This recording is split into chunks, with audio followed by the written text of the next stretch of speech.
Hello everyone, welcome to Mainstream Gyan. It's our first video on YouTube in which we are going to discuss about what is economics, or we can say introduction of economics, what is micro and macroeconomics, who is the father of economics, and so many things. So guys, after watching it, if you find this video is worthy for you, so please like this video, share, subscribe our channel and make a comment if you want any further video at any topic. So without wasting our time, let's get started. First of all, we need to know that कि economics है क्या. इसको समझने के लिए हम लोग एक छोटी सी एग्जांपल लेते हैं. फॉर एग्जांपल, ये लड़के का नाम है राहुल और ये कॉलेज में पढ़ता है. So whenever he needs to buy anything, ये क्या करता है, अपने पेरेंट्स से पैसे की डिमांड करता है एज अ पॉकेट मनी. अब जो इसके पेरेंट्स हैं इसको रोज रोज पैसा नहीं देते. ये क्या करते, इकट्ठे 10,000 रुपीज देते हैं पर मंथ के लिए, और क्या बोलते हैं, whatever needs and wants you have to satisfy with only 10,000 rupees. So my question is, क्या ये 10,000 रुपीज बहुत बड़ी अमाउंट है? The answer is no. ये बहुत ही लिमिटेड अमाउंट है. अब इसी अमाउंट से राहुल अपनी नीड्स एंड वांट्स को सेटिस्फाई करने वाला है. इट मींस ये राहुल के लिए क्या है, रिसोर्स है जो बहुत ही लिमिटेड है.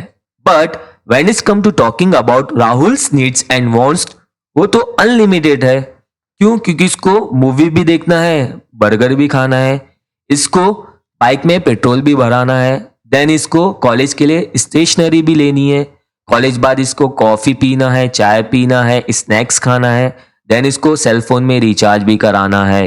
इट मीन्स राहुल की बहुत सारी नीड्स एंड वांट्स है, और ये सब नीड्स एंड वांट्स को सेटिस्फाई करने के लिए जो इसके पास रिसोर्सेस है वो लिमिटेड है, विच इज 10,000 रुपीज. तो अब राहुल क्या करेगा, ये 10,000 रुपीज को इस तरीके से डिस्ट्रीब्यूट या अलोकेट करेगा कि ये अपनी सारी नीड्स एंड वांट्स को सेटिस्फाई कर पाए. जहां पर ज्यादा नीड्स होगी वहां पर वो ज्यादा अलोकेट करेगा, जहां पर कम नीड्स होगी वहां पर कम अलोकेट करेगा. फॉर एग्जाम्पल, ये बंदा मूवी बहुत देखता है और बर्गर बहुत खाता है, तो यहाँ पर 4,000 ज्यादा अमाउंट क्या कर देगा, अलोकेट कर देगा. पेट्रोल वो भी भराता है, वहां पर 3,000 अलोकेट कर दिया. देन स्टेशनरी के लिए 1,000 अलोकेट कर दिया इसने. देन स्नैक्स एंड टी के लिए 1,000 रुपया अलोकेट कर दिया. देन मोबाइल के रिचार्ज के लिए 1,000 रुपया अलोकेट किया. तो राहुल ने क्या किया, इस लिमिटेड रिसोर्सेस को इस तरीके से अलोकेट या डिस्ट्रीब्यूट किया कि ये अपनी सारी नीड्स एंड वांट्स को सेटिस्फाई कर सके. तो ये जो सारा प्रोसेस है, ये सारे प्रोसेस की स्टडी करने को हम लोग लेमैन लैंग्वेज में बोलते हैं इकोनॉमिक्स. अब अगर हम लोग बात करें कि डेफिनेशन क्या बोलती है इकोनॉमिक्स की, तो इकोनॉमिक्स की डेफिनेशन बोलती है कि economics is a social science. ये क्या है, सोशल साइंस है. सोशल साइंस का मतलब क्या है, ये जो है एक इनकम्प्लीट साइंस है. अब ये इनकम्प्लीट साइंस क्या है, तो उसको समझने के लिए हम लोग को ये समझना होगा कि कंप्लीट साइंस क्या है. कंप्लीट साइंस जो साइंस में हम लोग पढ़ते थे, हम लोग साइंस में क्या पढ़ते थे कि अगर हम लोग ऑक्सीजन प्लस हाइड्रोजन करेंगे तो हम लोग को क्या मिल के आएगा, हम लोग को मिल के आएगा वाटर. क्या मिल के आएगा, वाटर. अगर हम लोग बात करें सोडियम की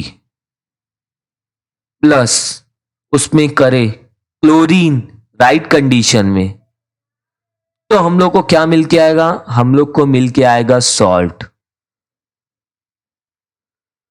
तो ये जो फॉर्मूला है, सोडियम एंड क्लोरीन को मिलाकर सॉल्ट मिलता है, ऑक्सीजन एंड हाइड्रोजन को मिलाकर वाटर मिलता है. तो क्या ये हवा में उड़ के आया है, आसमान से टपका है? The answer is no. इसके पीछे बहुत सी रिसर्च हुई है, बहुत सी ऑब्जर्वेशन हुई है, लैब में बहुत से एक्सपेरिमेंट हुई है, उसके बेस पे साइंटिस्ट ने बहुत से रूल्स एंड रेगुलेशंस बनाए, फिर फॉर्मूला लेकर आए. तो पता चला कि ऑक्सीजन एंड हाइड्रोजन मिलाएंगे तो वाटर बनेगा, सोडियम एंड क्लोरीन मिलाएंगे तो सॉल्ट बनेगा राइट कंडीशन में. तो ये जहां पर भी अप्लाई करेंगे सेम रिजल्ट आएगा। अगर ये दोनों हम लोग इंडिया में मिला रहे हैं तो इंडिया में भी वाटर बनेगा, और पाकिस्तान में मिला रहे हैं तो भी वाटर बनेगा, अमेरिका में मिला रहे हैं तो भी वाटर बनेगा। ऐसा नहीं है कि ऑक्सीजन एंड हाइड्रोजन मिलाकर वाटर इंडिया में मिल रहे हैं और पाकिस्तान में मिला रहे हैं तो वहां पर लैंड क्रिएट हो जा रही है, और अगर तुर्की में मिला रहे हैं तो वहां पर ऑक्सीजन मिल जा रहा है। नहीं, हर जगह क्या है, सेम रिजल्ट है। हर जगह क्या है, सेम रिजल्ट है। लेकिन अगर हम लोग बात करें इकोनॉमिक्स की तो इसको इसलिए सोशल साइंस बोला है, इनकम्प्लीट साइंस बोला है, क्योंकि ये हर जगह चेंज होते रहता है। फॉर एग्जाम्पल इंडिया, इंडिया अगर रेलवे में इन्वेस्टमेंट करती है और बहुत ज्यादा पैसे कमा रही है, तो इसका मतलब ये नहीं है कि चाइना भी रेलवे में इन्वेस्टमेंट करके बहुत सारा पैसा कमाए। क्या पता ये थोड़ा या बहुत सा इन्वेस्टमेंट करके ऑटोमोबाइल में बहुत ज्यादा पैसा कमाए और रेलवे में इतना पैसा नहीं कमा पाए, या रेलवे में उसको लॉस हो जाए। अगर हम लोग बात करें नेपाल की, तो क्या पता नेपाल एयरलाइंस में बहुत ज्यादा पैसा कमाए, थोड़ा सी इन्वेस्टमेंट करके या कुछ भी इन्वेस्टमेंट करके बहुत ज्यादा पैसा कमाए, लेकिन अगर वो ऑटोमोबाइल में चले जाए तो उसको प्रॉफिट ही नहीं होए, या तो कम प्रॉफिट होए, या वो रेलवे में चले जाए तो उसको जरा भी प्रॉफिट नहीं होए। अगर हम लोग ऑस्ट्रेलिया की बात करें तो क्या पता उसको रियल एस्टेट में बहुत ज्यादा प्रॉफिट होए, ठीक है, लेकिन अगर वो एयरलाइंस में जाती है तो उसको इतना प्रॉफिट नहीं होए। तो ये क्या है, हर जगह डिफर कर रहा है। जो भी इकोनॉमिक्स की थ्योरीज है वो क्या है, इनकम्प्लीट है, कंप्लीट साइंस नहीं है। हर जगह क्या करती है, रिजल्ट अपना चेंज करते रहती है, इसीलिए इसको इनकम्प्लीट साइंस बोलते हैं। इसीलिए जब भी हम लोग इकोनॉमिक्स की थ्योरी अप्लाई करते हैं तो कुछ अजम्पशंस लेके चलते हैं कि अगर ये अजम्पशंस रहेगा, ये चीज कांस्टेंट रहेगी तो इकोनॉमिक की थ्योरी काम करेगी, नहीं तो नहीं काम करेगी। क्यों? क्योंकि ये जगह, ये प्लेस, ये इकोनॉमिक्स के अकॉर्डिंग चेंज होते रहती है और इसका रिजल्ट भी चेंज होते रहता है। तो इन शॉर्ट अपने को इकोनॉमिक की डेफिनेशन क्या बोलती है कि ये क्या है, economics is a social science, incomplete science है, जो क्या करता है, deals with the study of human behaviour की स्टडी करता है। कौन से ह्यूमन बिहेवियर, जो सोसाइटी में है, कौन से प्रोसेस में जो बिहेव करते हैं, ये सब प्रोसेस में, प्रोडक्शन के, कंजम्पशन के, एक्सचेंज के, डिस्ट्रीब्यूशन के, किस चीज का, गुड्स एंड सर्विसेज का, जो हमारे पास गिवन रिसोर्सेस है वो, ठीक है। तो इसी को हम लोग क्या बोलते हैं, इसी को हम लोग बोलते हैं इकोनॉमिक्स। अब अगर हम लोग बात करें कि इकोनॉमिक्स आने का रीजन क्या था, what was the reason that economics came into exist, तो 3 मेन सेंट्रल रीजन थे और अभी भी एग्जिस्ट करते हैं जिसकी वजह से इकोनॉमिक्स आया। पहला रीजन क्या था, पहला रीजन जो था वो था लिमिटेड रिसोर्सेस। अब रिसोर्सेस किसको बोलते हैं, हर वो चीज जिससे ह्यूमन को एक यूटिलिटी मिलती है, land, labour, capital, entrepreneurship and so on. For example अगर हम लोग लेते हैं फाइबर का, तो फाइबर से हम लोग को क्या क्या यूटिलिटी मिलती है, फाइबर से बहुत सी चीजें बनती है। फाइबर से बनता है हमारा लैपटॉप, फाइबर से हम लोग का बनता है सेल फोन भी, फाइबर से हम लोग को और क्या मिलता है, फाइबर की चेयर, ठीक है। तो ये जितने भी रिसोर्सेज है, इलेक्ट्रिसिटी से क्या मिलती है हम लोग को, लाइट मिलती है। इलेक्ट्रिसिटी किसमें और यूज होती है, इलेक्ट्रिसिटी से हम लोग को बहुत सी यूटिलिटी मिलती है और बहुत चीजों में ये यूज होती है। इसका मतलब ये जितने भी रिसोर्सेज है, कौन कौन से रिसोर्सेज है यहाँ पे, resources are like labour, land, capital, gas, fibre, steel, water, electricity and so on are insufficient as compare to demand. अगर हम लोग डिमांड के कंपैरिजन में अपने रिसोर्सेज को देखें तो वो बहुत स्केर्स है, मींस बहुत लिमिटेड है। इसलिए the economic can't provide everything that people want. Economic हर चीज प्रोवाइड नहीं कर सकती जो पीपल डिमांड करते हैं, जो उनकी नीड्स एंड वांट्स है, ठीक है, ये एक सब में बड़ा रीजन था। दूसरा रीजन क्या था? Unlimited wants. Unlimited wants means, ये डायग्राम देखो, इसमें जो ह्यूमन की हर हर वांट्स, हर नीड्स है। फॉर एग्जांपल, अगर एक ह्यूमन बीइंग को हम लोग रोटी देंगे ना, तो उसके बाद क्या मांगेगा कि उसको चाहिए क्लोथ्स। अगर उसको क्लोथ्स दे देंगे ना, तो वो क्या बोलेगा? अब मेरे को चाहिए रहने को घर। घर दे दिए तो फिर क्या बोलेगा? मेरे को चाहिए फोन। अगर उसको फोन भी ला के दे दिए तो उसको क्या चाहिए? फिर उसको चाहिए बाइक घूमने को। बाइक भी अगर ला कर दे दिए उसको, तो फिर उसको क्या चाहिए? उसको पैसे चाहिए खर्च करने के लिए। फिर उसको क्या चाहिए? उसको ट्रैवलिंग करना है, उसको मूवी देखना है, उसको हर चीज खरीदना है, and so on. It means human की जो नीड्स एंड वांट्स है, पहली बात तो खत्म ही नहीं होती। एक खत्म होती है, दूसरी स्टार्ट होती है, दूसरी डिजायर क्रिएट होती है, दूसरी खत्म होती है, तीसरी डिजायर क्रिएट होती है, और ये क्या होते रहती है? मल्टीप्लाई होते रहती है। इसीलिए ये क्या बोल रहा है? Human beings demands and wants are unlimited, which means they can never be satisfied. वो कभी भी सेटिस्फाई नहीं कर सकते। If a persons one wants is satisfied, जैसे ही उसकी एक इच्छा को हम लोग सेटिस्फाई करेंगे, तो क्या करेंगे उन लोग? They will start having new desire, उनकी न्यू डिजायर क्रिएट हो जाएगी। पीपल्स वांट्स आर अनलिमिटेड, उनकी इच्छा जो है वो अनलिमिटेड है, एंड कीप मल्टीप्लाइंग, और वो क्या होते रहती है? बढ़ते रहती है, बढ़ते रहती है। इसलिए can't be satisfy because of limited resources. अब ये जो डिमांड है, इसको पूरा करने के लिए हम लोग के पास रिसोर्स तो भी होना चाहिए ना, जो बहुत ही स्कैर्स है, बहुत ही लिमिटेड है। तो ये क्या था? दूसरा मेन सेंट्रल रीजन था। तीसरा मेन सेंट्रल रीजन क्या था? Alternative use. जो भी हमारे पास रिसोर्सेस है, ये चाहे फाइबर हो जाए, चाहे गैस हो जाए, चाहे कैपिटल हो जाए, चाहे लैंड हो जाए, ये डायग्राम में पेट्रोल हो जाए। पेट्रोल का बहुत सारा यूज है। पेट्रोल व्हीकल में भी यूज हो रहा है, मशीनरी में भी यूज हो रहा है, देन जनरेटर में भी यूज हो रहा है। लैंड, लैंड हम लोग रहने के लिए भी यूज कर रहे हैं, देन फॉरेस्ट के लिए भी यूज हो रहा है, रोड के लिए भी यूज हो रहा है, इंडस्ट्री सेटअप करने के लिए भी यूज हो रहा है, और देन एग्रीकल्चर के लिए भी यूज हो रहा है, एंड सो ऑन। इसका मतलब क्या है? जो भी हमारे पास रिसोर्सेस है वो एक ही है, लेकिन इसको यूजेस बहुत सारे हैं। फाइबर से लैपटॉप भी बना रहे, सेलफोन भी बना रहे, चेयर भी बना रहे, वॉच भी बना रहे हैं, डेकोरेशन के लिए भी यूज हो रहा है, एंड व्हीकल के लिए भी यूज हो रहा है, एंड सो मैनी थिंग्स। तो ये क्या था? तीसरा मेन सेंट्रल रीजन था कि ये रिसोर्सेस आर स्केयर, रिसोर्सेस अपने पास बहुत ही कम है। The same resource are use for different purpose, और एक ही रिसोर्स बहुत से पर्पस के लिए यूज होता है।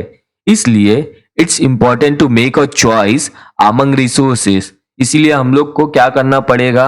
चॉइस करना पड़ेगा कि उसको कैसे अलोकेट करे और कौन सा प्रोडक्ट बनाए। ठीक है, तो ये तीन मेन सेंट्रल रीजन थे जिसकी वजह से इकोनॉमिक्स आया। अगर हम लोग ये डायग्राम की बात करें, तो ये डायग्राम में क्या है? एक ट्री है।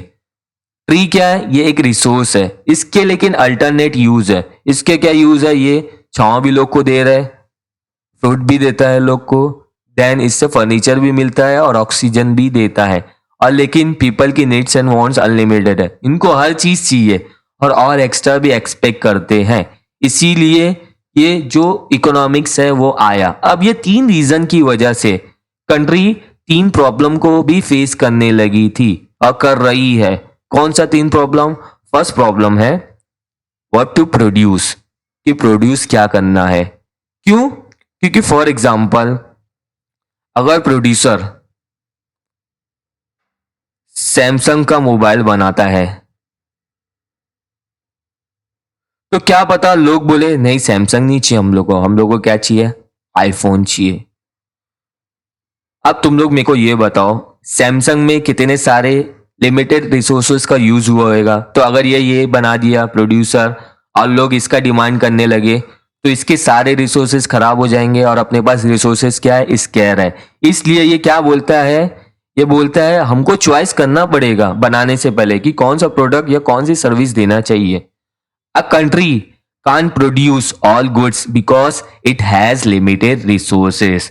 Hence, it has to make choice between different goods and services. उसको चॉइस करनी ही पड़ेगी कि कौन सा प्रोडक्ट कौन सी सर्विस बनाना है, डिलीवर करना है कि नहीं करना है। सेकंड प्रॉब्लम क्या आई, सेकंड प्रॉब्लम फेस कर रहे थे हाउ टू प्रोड्यूस, कि अगर हम लोग को प्रोड्यूस करना है तो हम लोग को कैसे प्रोड्यूस करेंगे। अब प्रोडक्शन करने के लिए हमारे पास दो टेक्निक्स है। कौन कौन सी टेक्निक्स है? एक टेक्निक्स है लेबर, ठीक है। या तो हम लोग लेबर के थ्रू क्या कर सकते हैं, प्रोडक्शन कर सकते हैं, या तो फिर हम लोग क्या कर सकते हैं, टेक्नोलॉजी, या तो हम लोग बोल सकते हैं मशीनरी के थ्रू क्या कर सकते हैं, हम लोग प्रोडक्शन कर सकते हैं, ठीक है। अब अगर हम लोग लेबर के थ्रू, ठीक है, प्रोडक्शन करते हैं तो क्या होगा, लेबर को एम्प्लॉयमेंट मिलेगा। एम्प्लॉयमेंट मिलने की वजह से इनका स्टैंडर्ड ऑफ लिविंग हाई होएगा। स्टैंडर्ड ऑफ लिविंग हाई होएगा, ये लोग ज्यादा खर्चा करेंगे, ज्यादा परचेज करेंगे, पर कैपिटा इनकम बढ़ेगा, देन इकोनॉमी की ग्रोथ होगी। लेकिन इसके डिसएडवांटेज, ड्रॉबैक्स क्या है? प्रोडक्शन में ह्यूमन एरर्स बहुत आएंगे, क्वालिटी इतनी अच्छी नहीं दे पाएंगे, इनकी खुद की कैपेसिटी है, उससे ज्यादा ये प्रोडक्शन नहीं कर सकते। अगर हम लोग मशीनरी की बात करें तो मशीनरी से अगर हम लोग प्रोडक्शन करते हैं तो क्या होगा, मशीनरी से बहुत ज्यादा प्रोडक्शन कर सकते हैं, ह्यूमन एरर नहीं होएगा, गुड क्वालिटी प्रोवाइड होगी, लेकिन ये क्या कर देगा, इनकी जगह ले लेगा, जिसकी वजह से ये बेचारे लोग क्या हो जाएंगे, ये हो जाएंगे अनएम्प्लॉय। जिसकी वजह से क्या हो जाएगा, ये अनएम्प्लॉय हो गए, जिसकी वजह से इकोनॉमी का ग्रोथ स्लो हो जाएगा। क्यों? क्योंकि फिर इन लोग खर्चा नहीं करेंगे। अगर इन लोग खर्चा नहीं करते हैं तो क्या होएगा, इनके पास पैसा ही नहीं है, पर कैपिटा इनकम इनकी घट गई है, देन स्टैंडर्ड ऑफ लिविंग भी घट गई है। तो ये इसके क्या है, ड्रॉबैक्स है। अनएम्प्लॉयमेंट क्या हो जाएगा, इकोनॉमिक में ज्यादा हो जाएगा। तो इसीलिए ये सब में बड़ा सेकेंड प्रॉब्लम था कंट्री के लिए जो फेस कर रहे थे और फेस कर रहे हैं, कि कौन सी टेक्निक से हम लोग को प्रोडक्शन करना है, लेबर इंटेंसिव टेक्निक से, ये टेक्निक से, या फिर कैपिटल इंटेंसिव टेक्निक से, ये टेक्निक से, ठीक है। अब तीसरा कौन सा मेन प्रॉब्लम था, वो था फॉर होम टू प्रोड्यूस, किसके लिए हम लोग प्रोडक्ट बनाए। क्यों? क्योंकि पूरी सोसाइटी को तो हम लोग सेटिस्फाई नहीं कर सकते, तो अमीर के लिए प्रोडक्ट बनाए कि गरीब के लिए प्रोडक्ट बनाए। अब बनाए तो कितना बनाए, प्रोडक्ट और सर्विस कितने डिलीवर करे। तो ये जो तीन रीजन था, उसकी वजह से तीन प्रॉब्लम भी आ गई जो कंट्री फेस कर रही थी और फेस कर रही है। इसीलिए इससे डील करने के लिए इकोनॉमिक का कंसेप्ट आया, और इकोनॉमिक्स सिखाता है कि हम लोग को कैसे ये सब चीज से डील करना है। अब अगर हम लोग इकोनॉमिक की बात करें तो इकोनॉमिक एक बेसिक प्रिंसिपल पर वर्क करता है। वो बेसिक प्रिंसिपल का नाम क्या है?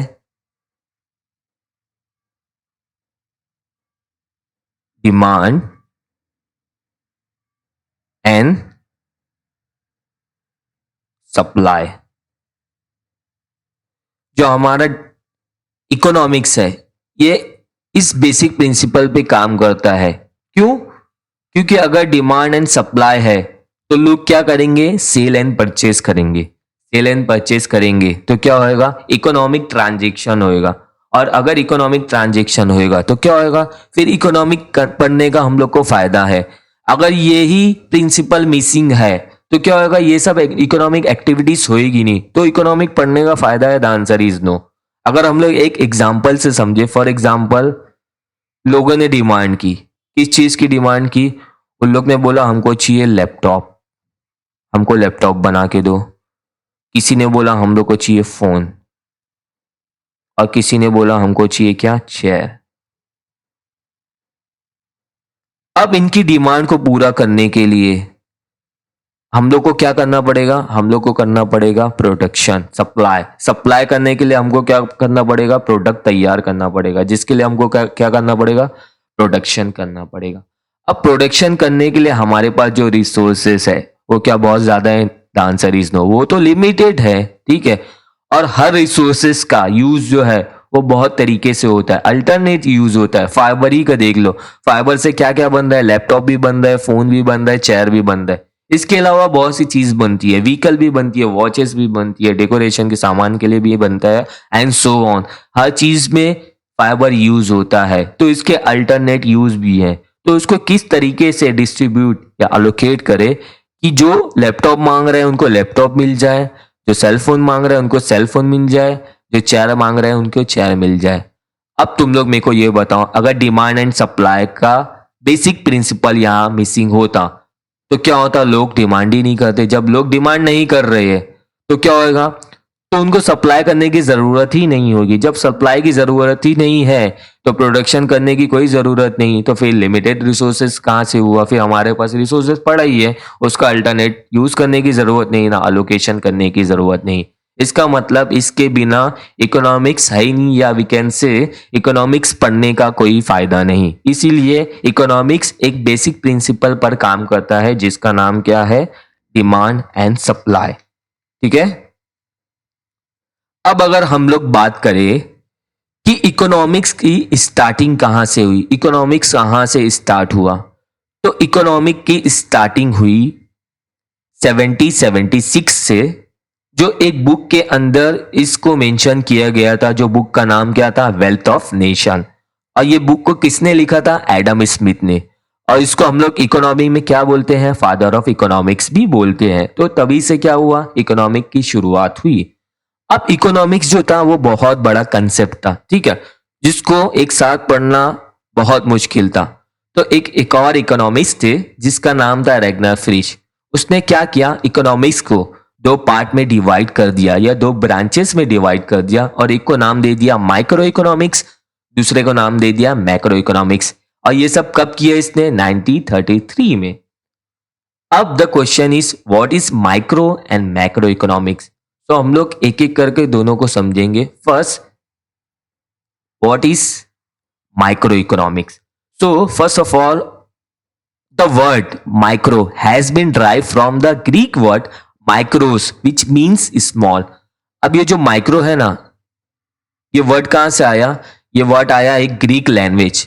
वेस्ट वर्ल्ड में एक ग्रीक करके लैंग्वेज थी, वहां पर वो लैंग्वेज बोला करते थे, वहां पर बोला करते थे माइक्रोस। तो वहां से ये वर्ड ड्राइव करके अपने इकोनॉमिक्स में लेके आया गया, जिसका मतलब क्या है? स्मॉल। स्मॉल बोले तो अगर we are studying about small things, तो उसको क्या बोलेंगे हम लोग? माइक्रो इकोनॉमिक्स की स्टडी करना।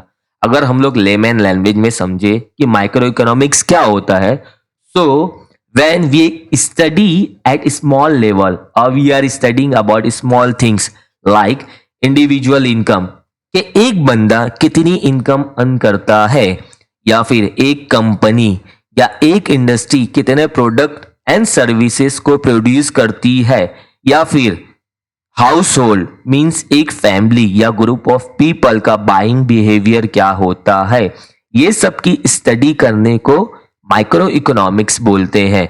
अगर हम लोग माइक्रो इकोनॉमिक्स की डेफिनेशन की बात करें तो वो क्या बोलता है? वो बोलता है माइक्रो इकोनॉमिक्स क्या है? It is a study of, किसकी स्टडी? इंडिविजुअल की, हाउस होल्ड की, फर्म की, बिहेवियर की, ये सबके बिहेवियर की। कौन से बिहेवियर? जब इन लोग कोई डिसीजन मेकिंग करते हैं या अलोकेशन करते हैं कोई रिसोर्सेस। क्या? या तो एक और डेफिनेशन है क्या?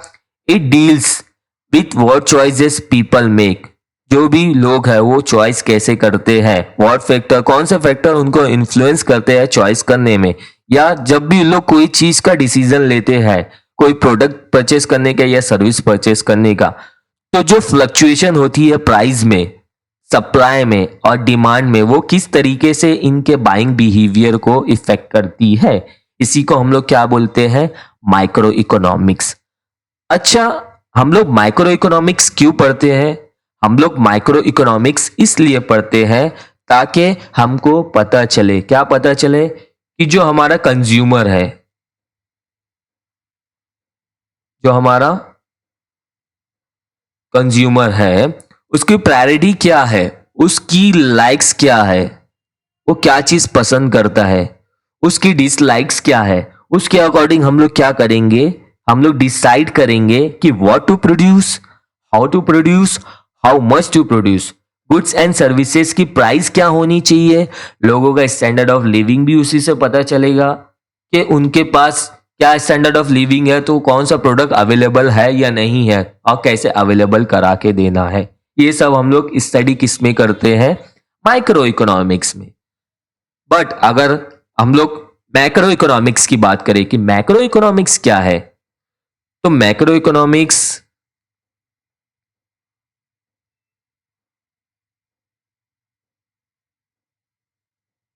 The word macro has been derived from the Greek word macros which means large. Macro economics भी कहां से आया, ये वर्ड भी ड्राइव हुआ है कहां से, ग्रीक लैंग्वेज जो वेस्ट वर्ल्ड वॉर बोलते थे, ठीक है, उसका मतलब क्या है, वहां पर लोग बोलते थे माइक्रोस। माइक्रोस का मतलब क्या है, लार्ज। अगर हम लोग लार्ज लेवल पे स्टडी कर रहे हैं, मींस पूरे इकोनॉमिक्स की स्टडी कर रहे हैं, तो उसको क्या बोलेंगे, मैक्रो इकोनॉमिक्स। अगर हम लोग लेमैन लैंग्वेज में बात करें तो माइक्रो इकोनॉमिक्स का मतलब क्या है, लाइक इंडिया का इन्फ्लेशन रेट क्या है, जीडीपी क्या है, नेशनल इनकम क्या है, यानी सब लोग मिलकर कितने पैसे अर्न कर रहे हैं, रेट ऑफ इकोनॉमिक ग्रोथ क्या है, एम्प्लॉयमेंट क्या है, आउटपुट क्या है, मींस एक पर्टिकुलर टाइम में कितने गुड्स एंड सर्विसेज प्रोड्यूस किए जा रहे हैं एंड सोल्ड किए जा रहे हैं, कोई भी प्रोडक्ट या सर्विस का प्राइस क्या है। प्राइस बोले तो जो जर्नल प्राइस है, ऐसा नहीं हो कि मार्केट में उसकी प्राइस चल रही है 12,000 रुपया और मैं कहीं जाता हूं, फॉर एग्जांपल कोई मेरे कजिन है, उसकी शॉप है मोबाइल की, जो मोबाइल का प्राइस 12,000 है, मेरे को वो 10,000 में मिल रहा है, क्यों, क्योंकि वो मेरा कजिन है, या तो मैं वहां पर करीब में रहता हूँ, या तो मैं रेगुलर कस्टमर हूँ, मेरे को डिस्काउंट कूपन ऊपर मिलता है, ये प्राइस दी। जनरल प्राइस क्या है सबके लिए, वो प्राइस मालूम करने के लिए हम लोग किसकी स्टडी करते हैं, मैक्रो इकोनॉमिक्स की। इसकी स्टडी करते हैं, मैक्रो इकोनॉमिक्स की। अब अगर हम लोग डेफिनेशन की बात करें मैक्रो इकोनॉमिक्स की, तो वो क्या बोलता है, it deals with the behaviour and performance of an economic as a whole, पूरे इकोनॉमिक के परफॉर्मेंस और बिहेवियर की बात करता है। और ये फोकस किस पे करता है, जो भी चेंज हो रहा है पूरे इकोनॉमी में, जैसे अनएम्प्लॉयमेंट में कुछ भी चेंजेस हुआ, इंक्रीज या डिक्रीज हुआ, ग्रोथ रेट बढ़ी या घटी, जीडीपी बढ़ी या घटी, इन्फ्लेशन रेट बढ़ा या घटा, कुछ भी होता है तो उसकी स्टडी करने को हम लोग क्या बोलते हैं, मैक्रो इकोनॉमिक्स। मैक्रो इकोनॉमिक्स ये सबसे ही डील करता है। अच्छा, हम लोग ये पढ़ते क्यों हैं, ये इसलिए पढ़ते हैं या गवर्नमेंट इसलिए पढ़ती है ताकि गवर्नमेंट को पता चले, क्या पता चले, कि अनएम्प्लॉयमेंट कितना है मार्केट में, इकोनॉमी में। तो अनएम्प्लॉयमेंट मालूम करने के बाद उसको क्या पता, वो क्या करेगी, वो कुछ पॉलिसी बनाएगी या तो इंफ्रास्ट्रक्चर पे क्या करेगी, खर्चा करेगी, जिसकी वजह से क्या होएगा, इकोनॉमी में एम्प्लॉयमेंट जनरेशन होगा, लोगों को एम्प्लॉयमेंट मिलेगा। अगर बहुत ज्यादा इंपोर्ट या एक्सपोर्ट हो रहा है तो वो भी इसी से पता चलेगा, फिर क्या करेगी गवर्नमेंट, फॉरेन ट्रेड पॉलिसी को क्या करेगी, चेंज करेगी और टैकल करेगी इंपोर्ट एंड एक्सपोर्ट को। अगर इन्फ्लेशन रेट बहुत ज्यादा या बहुत कम हो गया इकोनॉमी में, तो क्या करेगी गवर्नमेंट, मॉनेटरी पॉलिसी और फिस्कल पॉलिसी से उसको डील करेगी, उसको कैसे इंक्रीज डिक्रीज या स्टेबल करना है। तो ये सब की स्टडी कहां पर की जाती है, ये सब की स्टडी मैक्रो इकोनॉमिक्स में की जाती है। मैक्रो इकोनॉमिक्स से पता चलता है ये सब। अब अगर हम लोग बात करें क्या कि इकोनॉमिक्स का फादर कौन है, so we have already discuss, कौन है, एडम स्मिथ। इकोनॉमिक्स को डिवाइड किसने किया, रैग्नार फ्रीश ने। एक पार्ट कर दिया माइक्रो का, एक पार्ट कर दिया मैक्रो का। अब अगर हम लोग माइक्रो इकोनॉमिक्स के डेवलपमेंट की बात करें तो इसका डेवलपमेंट किसने किया और पॉपुलराइज किसने किया, डॉक्टर अल्फ्रेड मार्शल ने किया, जिसको हम लोग रियल आर्किटेक्ट भी बोलते हैं। इसका मतलब ये नहीं कि माइक्रो इकोनॉमिक्स एग्जिस्ट ही नहीं करता था, इसके पहले नहीं करता था, लेकिन इसको डिस्कवर करने में, ठीक है, इसको डेवलप करने में थोड़ा टाइम चलेगा। जैसे कि फॉर एग्जांपल ग्रेविटी, जैसे ही सेब गिरता था, सेब टूटता था तो कहाँ गिरता था, जमीन पे गिरता था। तो ये तो पहले से ही दुनिया में एग्जिस्ट करता था, लेकिन किसी ने इसको डिस्कवर नहीं किया, वो डिस्कवर करने में थोड़ा टाइम चले गया। इसी तरह माइक्रो इकोनॉमिक्स भी पहले से ही था, लेकिन इसको डिस्कवर करने में थोड़ा टाइम चले गया।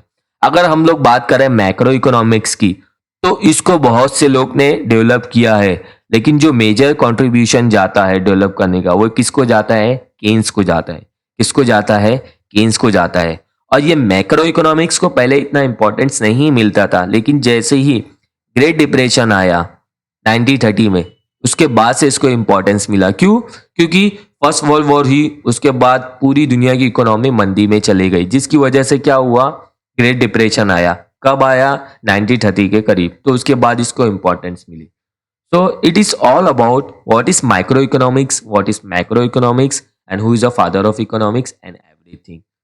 So guys, अगर तुम लोग को ये टॉपिक अच्छा लगा और कोई भी ऐसा टॉपिक एजुकेशन से रिलेटेड हो या कोई भी सोशल टॉपिक हो या कोई भी टॉपिक हो, अगर तुम लोग को उसके ऊपर कोई वीडियो चाहिए, so please make a comment, ताकि हम लोग को पता चले कि तुम्हारी नीड्स एंड वांट्स क्या है, और हम लोग तुम्हारी नीड्स एंड वांट्स के अकॉर्डिंग वो कंटेंट बनाए और यूट्यूब पे अपलोड करें। ठीक है? हम लोग क्या चाहते हैं? हम लोग ये चाहते हैं तुम लोग को ट्रेनिंग नहीं दे, तुम लोग का ओवरऑल डेवलपमेंट हो। ठीक है? So if you have any query, if you want to ask anything, तुम लोग को कोई भी वीडियो चाहिए कोई भी कंटेंट पे, so please just make a comment. ठीक है? And okay, I am done. So keep studying, keep updating yourself, keep sharing this video, and whatever you want to do. Okay, thank you so much, and see you in the next video, which is about to be uploaded after 2 days. जो भी दिन ये video आएगी उसके 2 दिन बाद या 1 दिन बाद तुम लोग YouTube पे सर्च करना, तुम लोग को एक और टॉपिक पे वीडियो मिलेगी, और वो टॉपिक होगा हम लोग का अकाउंट्स फॉर इनकम्प्लीट रिकॉर्ड, और we can say single entry system. तो अगर ये वीडियो अच्छी लगे तो वो भी वीडियो देखो, उसको भी शेयर करो, लाइक करो, सब्सक्राइब करो हम लोग का चैनल। और हम लोग फेसबुक पे भी है, देन टेलीग्राम पे भी है, देन इंस्टाग्राम पे भी है, इसी नाम से है मेनस्ट्रीम ज्ञान। सो प्लीज़ फॉलो करो, और बाकी की तुम लोग को जो भी अपडेट्स रहेगी वहाँ से मिल जाएगी। Okay, thank you so much.